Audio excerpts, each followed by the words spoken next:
আমি আলোচনা করব ক্লাস 10-এর ভূগোলের প্রথম অধ্যায় বহির্জাত প্রক্রিয়া ও তাদের দ্বারা সৃষ্ট ভূমিরূপ এর পার্ট 3। প্রথম পার্টে আমরা আলোচনা করেছিলাম যে বহির্জাত প্রক্রিয়া কাকে বলে, বহির্জাত প্রক্রিয়াগুলো কী কী, এর বৈশিষ্ট্য, নদী কাকে বলে, জলবিভাজিকা কাকে বলে, নদী অববাহিকা কাকে বলে এবং নদীর ক্ষয়, বহন এবং সঞ্চয় কার্যের প্রক্রিয়াগুলো কী কী, আদর্শ নদী কাকে বলে, এইসবগুলো নিয়ে আলোচনা করা হয়েছিল প্রথম পার্টে। পার্ট 2-তে আলোচনা করা হয়েছিল যে নদীর ক্ষয় এবং সঞ্চয় কার্যের ফলে সৃষ্ট বিভিন্ন ভূমিরূপগুলো কী কী। আজকের পার্ট 3-তে আলোচনা করা হবে যে হিমবাহের ক্ষয় এবং সঞ্চয় কার্যের ফলে সৃষ্ট ভূমিরূপগুলো কী কী। তো চলো দেরি না করে ভিডিওটা শুরু করা যাক।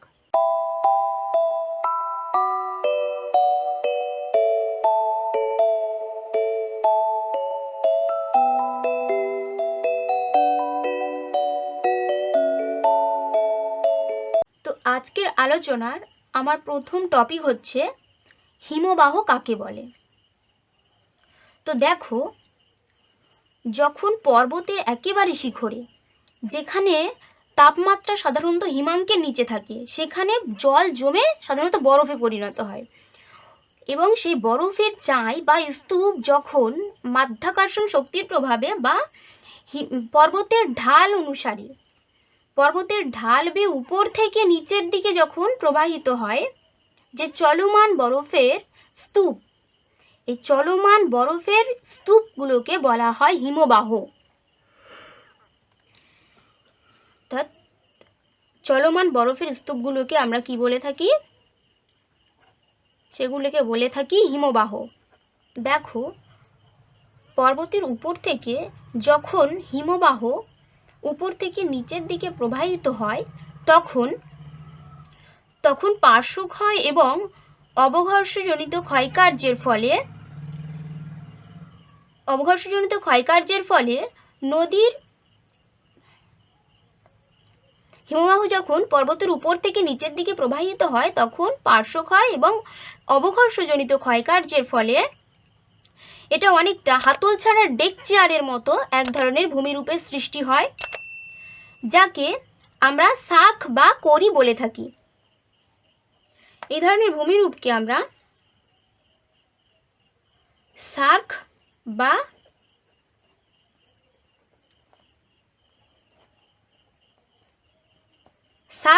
কড়ি বলে থাকি। যখন পার্বত্য অঞ্চল দিয়ে দুটি শাখ বা কড়ি পাশাপাশি প্রবাহিত হয়, তার মাঝখানে যখন কোনো রেখা অবস্থান করে, যে সংকীর্ণ রেখা অবস্থান করে, তখন সেই রেখাকে আমরা বলি অ্যারেট।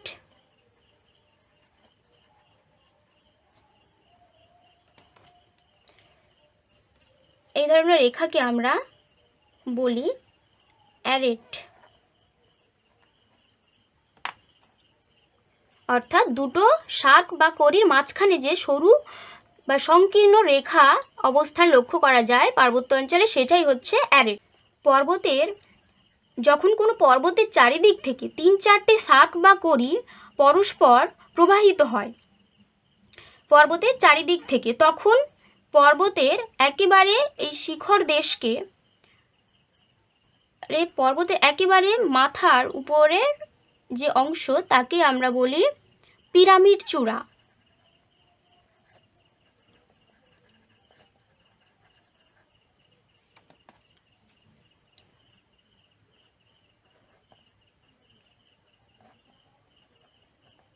পিরামিড চূড়া।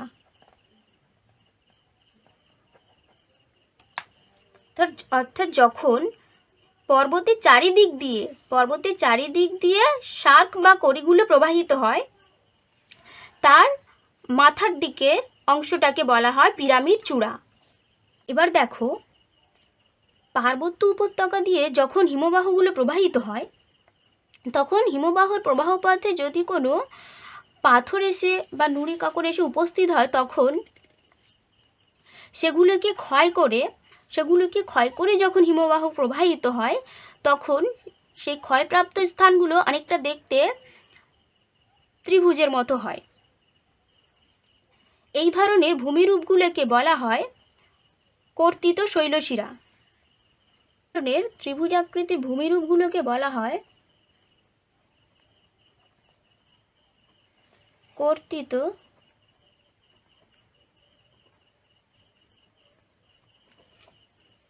শৈলশিরা। এখন দেখো, পার্বত্য অঞ্চলের মধ্য দিয়ে যখন হিমবাহগুলো প্রবাহিত হয় তখন পার্শ্বক্ষয় এবং নিম্নক্ষয়ের মাত্রা বেশি থাকার জন্য পার্বত্য উপত্যকা অনেকটা ইউ আকৃতির আকার ধারণ করে। এই ধরনের ইউ আকৃতির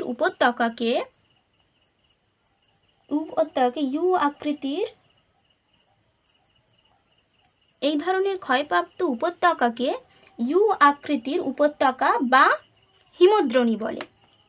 অর্থাৎ পার্বত্য অঞ্চল দিয়ে যখন হিমবাহগুলো প্রবাহিত হয় তখন পার্শ্বক্ষয় এবং নিম্নক্ষয়ের মাত্রা বেশি থাকার জন্য ইউ আকৃতির যে উপত্যকা সৃষ্টি হয় তাকে ইউ আকৃতির উপত্যকা বা হিমদ্রোণী বলে। ইউ আকৃতির উপত্যকা বা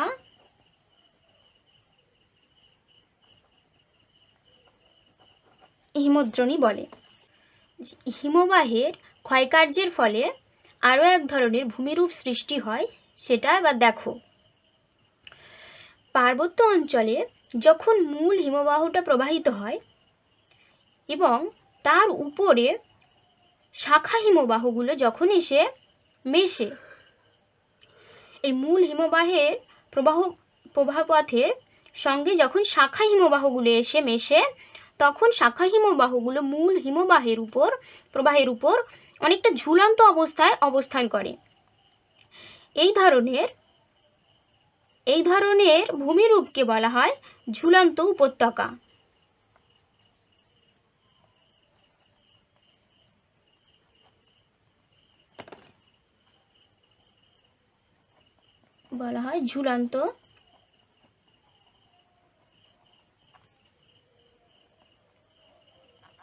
ঝুলন্ত উপত্যকা অর্থাৎ মূল হিমবাহের উপর যখন শাখা হিমবাহগুলো এসে মেশে তখন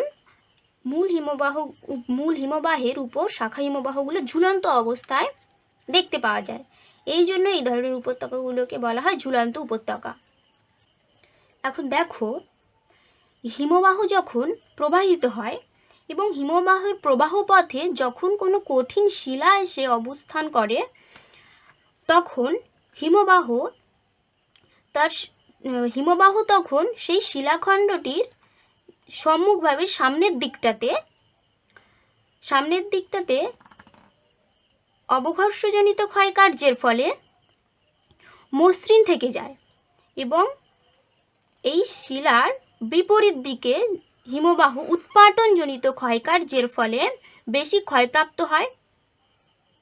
ফলে এই একটি মাত্র শিলাখণ্ডের সামনের দিকটা মসৃণ এবং তার বিপরীত দিকটা ক্ষয়প্রাপ্ত। এই রকম ভূমিরূপকে বলা হয় রসে মতানে।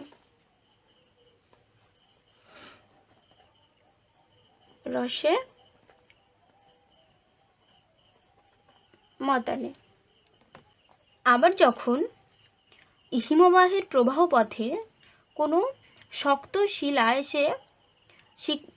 শিলার অবস্থান লক্ষ্য করা যায় বা হিমবাহের প্রবাহ পথে যদি কোনো শক্ত শিলা এসে অবস্থান করে তখন হিমবাহ সেই শক্ত শিলাটাকে কম ক্ষয় করে এবং সেই কম ক্ষয় করার পর এই শিলার বিপরীত দিকে যদি কোনো নরম শিলা অবস্থান থাকে তখন হিমবাহ ওই নরম শিলাটাকে কিন্তু ক্ষয় করতে পারে না, বা হিমবাহের ক্ষয় থেকে ওই শক্ত শিলাটা হিমবাহের ক্ষয় থেকে নরম শিলাকে রক্ষা করে।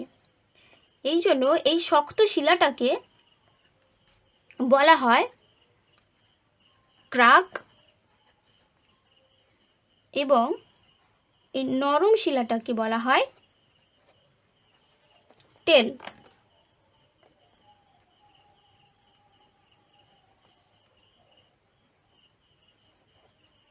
দেখো, আবার যখন কোনো পর্বতের পাদদেশে কোনো সমুদ্রের অবস্থান থাকে তখন সেই বরফগুলো ওই সমুদ্র উপকূলে এসে অনেকটা গলিত অবস্থায় গলিত হতে শুরু করে, ফলে ওই উপকূলটা আংশিক জলপূর্ণ, অর্থাৎ কিছুটা বরফে ঢাকা, কিছুটা গলে যাওয়া বরফের ফলে আংশিক নিমজ্জিত অবস্থায় দেখা যায়। এই ধরনের ভূমিরূপকে বলা হয় ফিয়র্ড।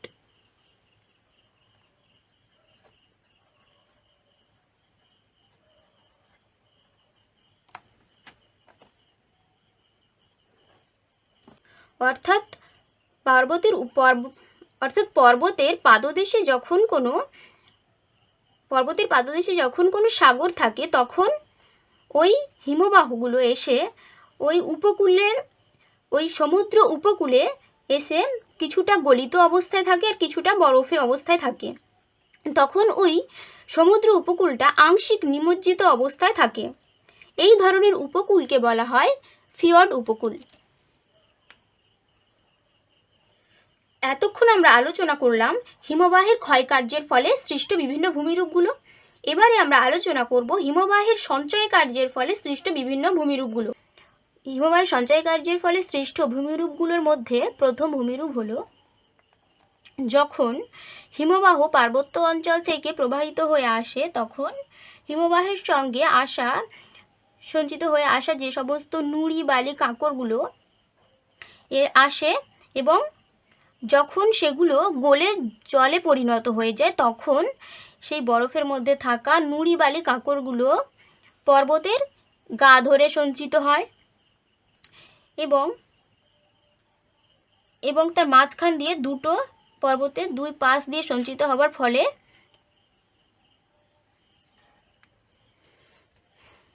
হিমবাহের সঞ্চয় কার্যের ফলে সৃষ্ট ভূমিরূপগুলোর মধ্যে প্রথম ভূমিরূপটা তোমরা লক্ষ্য করো। পার্বত্য অঞ্চল দিয়ে যখন হিমবাহগুলো প্রবাহিত হয়ে আসে এবং এক জায়গায় এসে সঞ্চিত হয়, তখন সেই হিমবাহগুলো ওই স্থানে হিমবাহের সঙ্গে বয়ে আসা যে নুড়ি বালি কাঁকরগুলো আছে, সেগুলো ওই হিমবাহের সঙ্গে এসে ওই জায়গায় সঞ্চিত হয় এবং যখনই হিমবাহগুলো গলে যায়, তখন সেই নুড়ি বালি কাঁকরগুলো পর্বতের গা ধরে এইভাবে সঞ্চিত হতে থাকে, এইভাবে লাইন ধরে সঞ্চিত হতে থাকে, যা একটা রেখার আকৃতি ধারণ করে। এই রেখা আকৃতি ধারণ করার জন্য এই ধরনের যে ভূমিরূপ সৃষ্টি হয় তাকে বলা হয় গ্রাবরেখা। এই গ্রাবরেখার আবার কয়েকটা ভাগ আছে। দেখো, যখন এই দুটো গ্রাবরেখা, অর্থাৎ পর্বতের এই পাশ দিয়ে একটা গ্রাবরেখা সঞ্চিত হয়েছে, আবার এই পার দিয়ে একটা গ্রাবরেখা তৈরি হয়েছে, এবং তার মাঝখানে যখন একটা গ্রাবরেখা সঞ্চিত হয়ে তৈরি হবে, তখন তাকে বলা হয় মধ্য গ্রাবরেখা। আর পর্বতের যে পাশে একেবারে গা ধরে যে গ্রাবরেখাটা সঞ্চিত হয়ে তৈরি হয়েছে তাকে বলা হয় পার্শ্ব গ্রাবরেখা, এবং একেবারে শেষ প্রান্তে যেখানে নুড়িবালি পাথরগুলো সঞ্চিত হয়ে যে গ্রাবরেখা সৃষ্টি হয়েছে তাকে বলা হয় প্রান্ত গ্রাবরেখা। এবার দেখো, পর্বতের পাদদেশে হিমবাহগুলো যখন এসে সঞ্চিত হয় এবং পর্বতের পাদদেশে এসে হিমবাহগুলো গলতে শুরু করে, এবং গলতে শুরু করার জন্য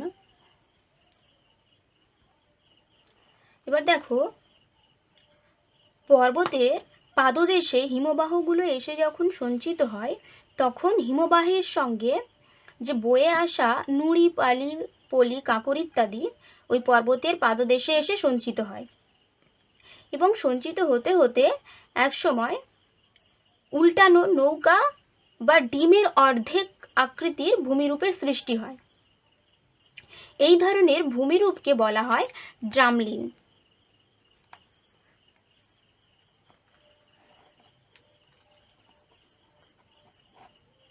এই ধরনের ভূমিরূপকে বলা হয় ড্রামলিন বা ডিমের ঝুড়িও বলা হয়। এবার দেখো, হিমবাহ যখন এসে পর্বতের পাদদেশে এসে সঞ্চিত হয়, তখন পর্বতের পাদদেশে যদি কোনো হ্রদ থাকার ফলে সেখানে হিমবাহগুলো এসে সঞ্চিত হয় এবং ধীরে ধীরে যখন গলতে শুরু করে, তখন তার মধ্যে থাকা নুড়ি পলি বালি ইত্যাদি এসে ওই হ্রদে সঞ্চিত হয় এবং আস্তে আস্তে ব দ্বীপের মতো যে ভূমিরূপের সৃষ্টি হয় তাকে বলা হয় কেম। তাকে কি বলা হয়?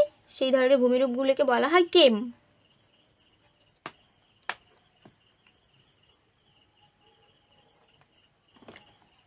অর্থাৎ পর্বতের পাদদেশে হ্রদ থাকলে সেখানে হিমবাহগুলো যখন এসে সঞ্চিত হচ্ছে এবং ধীরে ধীরে গলতে শুরু করছে, তখন তার সঙ্গে বয়ে আসা যে নুড়ি, পলি, বালি, কাঁকর ইত্যাদি ওই হ্রদে সঞ্চিত হয়ে বদ্বীপের মতো যে ভূমিরূপ সৃষ্টি হচ্ছে তাকে বলা হচ্ছে কেম।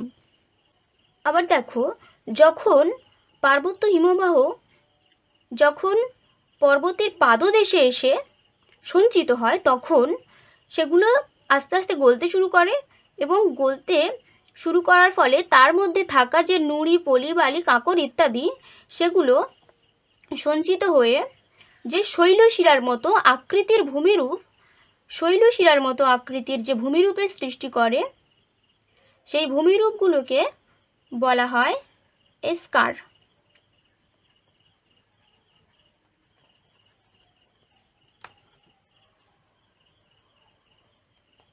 অর্থাৎ পর্বতের পাদদেশে এসে যখন হিমবাহ সঞ্চিত হয় তখন তার মধ্যে থাকা যে নুড়ি, পলি, বালি, কাঁকর ইত্যাদি সেগুলো যখন সংকীর্ণ হয়ে শৈলশিরার মতো আকৃতির যে ভূমিরূপের সৃষ্টি করে তাকেই বলা হয় স্কার। আবার দেখো, যখন পর্বতের পাদদেশে হিমবাহগুলো এসে সঞ্চিত হচ্ছে তখন সেগুলো যখন ছোট ছোট খণ্ডে এসে নুড়ি, বালি, পলির মধ্যে চাপা পড়ে যাচ্ছে তখন এবং দিনের পর দিন থাকার ফলে যখন সেগুলো আস্তে আস্তে গলে জলে পরিণত হচ্ছে তখন যে স্থানে ওই হিমবাহের টুকরোগুলো এসে সঞ্চিত হয়েছিল সেই স্থানটা ছোট ছোট গর্তের সৃষ্টি হয়। সেই স্থানগুলোতে সেই গর্তগুলোকে বলা হয় কেটল।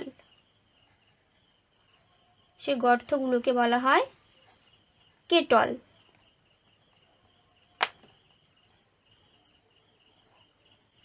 আশা করছি তোমরা সকলেই বুঝতে পেরেছো। কারোর যদি কোথাও অসুবিধা থেকে থাকে তাহলে অবশ্যই কমেন্ট করতে পারো। আর ভিডিওটা কেমন লাগলো সেটাও কমেন্ট করতে ভুলো না। পরবর্তী পার্টে আমরা আলোচনা করব বায়ুর ক্ষয় এবং সঞ্চয় কার্যের ফলে সৃষ্ট বিভিন্ন ভূমিরূপগুলো। আর তোমরা এখনও যারা আমাদের চ্যানেলটিকে সাবস্ক্রাইব করোনি তোমরা অবশ্যই আমাদের চ্যানেলটিকে সাবস্ক্রাইব করো আর ভিডিওটা বেশি বেশি করে তোমাদের বন্ধু বান্ধবদের সঙ্গে শেয়ার করো যাতে তারাও ভিডিওটা পেয়ে উপকৃত হয়। দেখা হচ্ছে নেক্সট পার্টে।